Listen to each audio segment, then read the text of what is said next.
శంకర్ వరప్రసాద్ గారు హ్మ్. 375 కోట్లు క్రాస్ చేసిందని చెప్పేసి. అంటే సక్సెస్‌ని నంబర్స్‌తోనే చెప్పాలి అంటే ఇంకెంతకంటే హ్మ్. ఎగ్జాంపుల్ లేదు. అవును. సో, ఈ మొత్తం సక్సెస్ గురించి మీరు ఇప్పటికే చాలా సార్లు మాట్లాడేసున్నారు. నాకు ఒక్క ముక్కలో చెప్పండి. ఈ సక్సెస్‌ని ఎలా చూస్తున్నారు? 375 కాదండి. 3750 అయినా కూడా హ్మ్. That is just a number. హ్మ్. ఇక్కడ ఏ సినిమా ఎందుకు ఆడతాయో కూడా ఎవరికీ తెలీదండి. హ్మ్. ఇప్పుడు దీనికన్నా ఎక్కువ కలెక్ట్ చేసే సినిమాలు చాలా ఉండొచ్చు. కానీ ఇంపాక్ట్ అన్న పదం ఇందాక మీరు మాట్లాడారు. కరెక్ట్. ఇంపాక్ట్ అన్నది క్రియేట్ చేసేది ఎవరు? హ్మ్. నేనేం చూస్తానంటే ఆహ్, నాకు తెలిసి 25 ఏళ్ళు, 30 ఏళ్ళు అనుకుంటున్నాను. బట్ తగ్గించి చెప్తున్నా. 25 ఏళ్ల క్రితం ఒక వైభోగం చూసాను సినిమాకి సంబంధించి. ఓ వైభవం. ఎలా ఉండేదంటే ఊళ్ళ నుంచి చిన్న చిన్న విలేజెస్ నుంచి టౌన్‌లో అవును. బండ్లేసుకొని. థియేటర్‌లు అవును. లేని వాళ్ళు, అక్కడ రిలీజ్ లేని ఊళ్ళ నుంచి ట్రాక్టర్‌లేసుకొని, బస్సులేసుకొని హ్మ్. ఫ్యామిలీ 60 మంది, 70 మంది, 80 మంది అంతా కలిసి ఫ్రెండ్స్ అంతా ఓ 150 మంది ఇలా అంతా గుంపుగా కలిసి సినిమాకి తరలి వెళ్లి, చూసి ఒక పండగలాగా ఎంజాయ్ చేసి, మళ్ళీ వెనక్కి ఇంటికెళ్ళిన తర్వాత ఆ సీన్‌లవి నెమరు వేసుకొని, ఆ పాటలవి వింటూ, పద మళ్ళీ చూద్దామని ఎంత వీలైతే అవును. అంతమంది మళ్ళీ ఎళ్ళటం. ఇది దాదాపు మిస్ అయిపోయామండి. హ్మ్. పైరసీ అనండి, ఓటీటీ అనండి. ఆహ్, ఏమైపోతుందంటే మళ్ళీ చూద్దాం. పెరిగిన ఖర్చులు, టికెట్స్ వాటెవర్ చాలా రీజన్స్ ఉన్నాయి. జనం తాలూకు ఇంట్రెస్ట్ తగ్గిపోయింది. ఏదైనా విజువల్ గ్రాండియర్ బ్రహ్మాండంగా ఏదో ఉందంటే వెళ్ళటం వేరు. కరెక్ట్. కరెక్ట్. అలాంటివేమీ లేకుండా పాన్ ఇండియా సినిమా కూడా కాదు. అనిల్ రావిపూడి నాకు డైరెక్టర్ మెగాస్టార్‌తో కలిసి చేస్తున్న సినిమా. సరే ఏముంటది? బావుండొచ్చు. ఓ 100 కోట్లు వచ్చేస్తాయేమో అనుకున్న సినిమాని మళ్ళీ ఆ పాత రోజులన్నీ రిపీట్ చేస్తున్న తీరు ఏదైతే ఉందో మీకొకటి చెప్తాను రాజా. నేను డైలాగ్ రాసిన తర్వాత, సార్. అఫీషియల్‌గా నా పేరు పడిన తర్వాత లేదా అంతకు ముందు నుంచి కూడా నా వర్క్ థియేటర్‌కెళ్ళిన తర్వాత స్క్రీన్ వైపు చూడటం అన్నది మానేశా. హ్మ్. హ్మ్. ఇలా వెనక్కి జనం వైపు తిరిగి చూస్తా. Reaction. More than that action. మనకు తెలుసు అక్కడ ఏం రాసామో. హ్మ్. అక్కడ హ్మ్. ఏమి పేలుతున్నాయో మనకు తెలుసు. ఫర్ ఎగ్జాంపుల్ 'గుండెజారి గల్లంతైంది' సినిమా నేను 4 సార్లు నేను చూసిన ఒక 7, 8 సార్లు చూసానది. అంటే యాత్రలకెళ్తాం కదా! హ్మ్. సక్సెస్ మీట్‌లో. అలాగేదో చూసేసి, అలా కాకుండా ప్రాపర్‌గా ఒక 7, 8 సార్లు చూడడం జరిగింది. వాళ్ళని వీళ్ళని అన్నీ తీసుకెళ్ళి. కలిపి. కానీ ఎవరితో కాకుండా నేనొక్కడినే ఎళ్లి, సత్యం థియేటర్ అలా సింగిల్ స్క్రీన్స్‌లో ఎళ్లి కూర్చోకుండా డోర్ దగ్గరే నిలబడి సినిమా స్టార్ట్ అవుతుందనగా అప్పటిదాకా బయటేదో పచార్లు కొట్టి ఎళ్లి జస్ట్ షో స్టార్ట్ అవుతుంది అయిన తర్వాత కూడా ఒక 10 నిమిషాలు, పావుగంటకి అంతా సెటిల్ అయిపోతారు కదా! ఎళ్లి డోర్ దగ్గర నిల్చొని క్రౌడ్ రియాక్షన్ చూసేవాడిని. హ్మ్. ఎందుకంటే నాకు తెలుసు నెక్స్ట్ ఏమొస్తుందో. దానికి ఎలా రియాక్ట్ అవుతారు? కరెక్ట్. కరెక్ట్. ఆ జోక్‌కి ఎలా నవ్వుతారు? ఆ సర్ప్రైజ్‌కి ఎలాగా రియాక్ట్ అవుతారు? హ్మ్. ఆ షాక్‌కి ఎలాగుంటారు? హ్మ్. సో, ఎటువంటి భావోద్వేగాలకి ఎవరు ఎలా రియాక్ట్ అవుతున్నారో స్టడీ చేయటానికి నన్ను నేను మోటివేట్ చేసుకోవడానికి ఇది చాలా ఇంపార్టెంట్. ఇది గాదు. ఇది హ్మ్. స్క్రీన్ సైడ్ చూడటం గాదు. ఇటు ఆడియన్స్ వైపు చూడటం. ఇది అర్థం అవ్వాలంటే ఒక మంచి వంట వండి మీరు ఎవరికైనా వడ్డిస్తే వాళ్ళు మాట్లాడుతూ తింటున్నారా? మాట్లాడకుండా తింటున్నారా? కరెక్ట్. కరెక్ట్. అన్న దాని మీద మీకొచ్చే ఒక సాటిస్ఫాక్షన్ ఉంటుంది. వాళ్ళు కొంచెం అటు ఇటు చూసి ఇలా వేళ్ళు ఇలా నాకుతూ తింటున్నారనుకోండి. అంతకన్నా కాంప్లిమెంట్ ఏముంది? అవును. ఏమేం పదాలు పెట్టి మిమ్మల్ని పొగిడేయాలి? సారీ ఒక టు ఇంటరప్ట్ యూ. సేమ్ మీలాంటి మనిషే సినిమాని అలాగ నిలబడి దూరం నుంచి చూసే మనిషి, ప్రతి సినిమాని చూసే మనిషి ఇండస్ట్రీలో వేరే అతనున్నాడు. ఎవరు? అంటే మేము ప్రెస్ మీట్‌లకి గాని, లేకపోతే ప్రెస్ షో‌లు పడుతుంటాయి మాకు ప్రతి సినిమాకి. ఆ! ఆ! ఆ సినిమాకొస్తారాయన. సినిమాకొచ్చి అట్లా చీకట్లో లాస్ట్ సీట్ దగ్గర నిలబడి సినిమా అంతా జూస్తారు. ఆ! సినిమా అంతా జూసి ఆడియన్స్ రియాక్షన్ గాని, జర్నలిస్టుల రియాక్షన్ గాని తీసుకొని ఆయనకి అక్కడ సినిమా టాక్ అర్థమైపోద్ది. ఎవరు? చాలా పెద్ద నిర్మాత 'దిల్ రాజు' గారు. My God! అందుకే పల్స్ అంటే అండి హ్మ్. మీకు ఆడియన్స్ పల్స్ అంటే 'దిల్ రాజు' గారి సీక్రెట్ నాకిప్పుడు అర్థమైంది. చెప్పట్లే గదండీ! డబ్బులు గిబ్బులు మీరు ఇందాకన్నారు. 375 క్రోర్స్ అని. మెగాస్టార్ చూడని డబ్బులా సార్ అవి? కరెక్ట్. ఆయన పర్సనల్‌గా ఆయన ఆస్తి అంటే అందరికి పంచేగా పిల్లలకి, మనవలకి, మనవరాలకి అందరికి పంచేగా ఒకటి ఆయన పెట్టుకుంటే. హ్మ్. ఆయన వైఫ్‌ని కూడా కాదని నీకు నాకు ఇది అని ఏదైనా ఓ భర్తగా కాకుండా మనిషిగా ఇది నాది అని పెట్టుకుంటే దీనికన్నా 10 రెట్లు ఎక్కువుంటది. ఆయన చూడని వైభవం, ఆయన చూడని సంబరాలు, ఆయన నాకు నాకు తెలీదు. సార్. కాకపోతే 71 ఇయర్స్ సార్. ఏది చెప్పడానికి యూజువల్ నేను ఇష్టపడను. అంటే ఆయనది. నాది ఎప్పుడు చెప్పేసుకున్నది. కానీ నేను అనేది ఏంటంటే ఒక 70 ఇయర్స్ అనుకుంటా. 70 ఇయర్స్. 70 ఇయర్స్.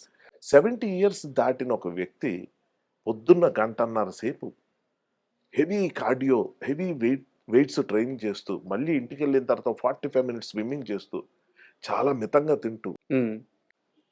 ఎవరి కోసం? డబ్బుల కోసమా? ఇప్పుడు మామూలుగా నాకేంటంటే నాలాంటి వాళ్ళు జనరల్ ఆడియన్స్, జనరల్‌గా మనుషులు బాగా సంపాదించామంటే బాగా తాగుదాం, బాగా తిందాం, బాగా తిరుగుదాం. అవి ఏముండవు వాళ్ళకి. స్నాక్స్‌గా అవేమి ఉండవు. కదా! ఒక ఒక కూల్ డ్రింక్ తాగాలంటే వాళ్ళు యాడ్ ఇచ్చినప్పుడు కూడా హ్మ్. ఆ సిప్ వేయడానికి నాకు తెలిసి డౌట్ పడతారాళ్ళు. హ్మ్. వాళ్ళ హెల్త్ మీద కొట్టేస్తది. ఎందుకంటే వాళ్ళు అంత మెయింటైన్ చేస్తున్నప్పుడు తాగకూడదండి. కరెక్ట్. కరెక్ట్. ఇది టాప్ సీక్రెట్. ఇది ఆడియన్స్ కూడా తెలుసు. బట్ బ్రాండ్స్ వాళ్ళతో ప్రమోట్ చేస్తారు. ఆడియన్స్‌కి అన్నీ తెలుసు. కూల్ డ్రింక్‌లో చాలా షుగర్ ఉంటది. హ్మ్. అది తాగితే మనకి ఎప్పటికైనా ప్రాబ్లమే. పిల్లలు అస్సలు తాగకూడదు. ఇవన్నీ తెలుసు కానీ మనం చేస్తాం. మనం అంటే ఎవరు? మనమే. మన లెక్క వేరులేండి. మనమే. అంటే ఏటి మోటివేషన్ లేదు. ఏ రోజు ఏమైతే అది అయిపోతుంది. ఎలాగుంటే అలా చూసుకుందాం అని కాంప్రమైజింగ్ ధోరణిలో వెళ్ళే పబ్లిక్ నుంచి వచ్చినోడినే కదా! సార్. నేను అక్కడ ఎవరిని విమర్శించట్లే. నన్ను నేను విమర్శించుకుంటున్న ప్రాసెస్‌లో వాళ్ళ తరపున నన్ను విమర్శించుకుంటున్నానా? నా పేరు చెప్పుకుని వాళ్ళని విమర్శిస్తున్నానా? వాళ్ళ విజ్ఞతకు వదిలేస్తే నేర్చుకునేది ఎంత? హ్మ్. ఏముండదు. మా హీరో తాగుతాడా లేదా కూల్ డ్రింకు? నేను తాగేస్తాను. అది తాగపోయాను. కానీ ఇక్కడ నేనేమంటున్నానంటే వాళ్ళకి నోర్లున్నాయిగా, వాళ్ళకి నాలుకలున్నాయిగా, వాళ్ళు ఎంజాయ్ చేస్తారుగా, చేయరండి. హ్మ్. ఎందుకంటే ప్రేక్షకులిచ్చే అప్రిసియేషన్ ఏదైతే ఉంటదో అది సరిగ్గా అర్థం చేసుకుంటే, అది సరిగ్గా తీసుకోగలిగితే, ఆ మనిషి యుద్ధం చేస్తూనే ఉంటాడండి. ఏజ్‌తో పనుండదు. హ్మ్. 70 ఏళ్ళు కాదు కదా! ఇంకో 30, 40, 50 ఏళ్ళైనా, ఎంత కాలమైనా.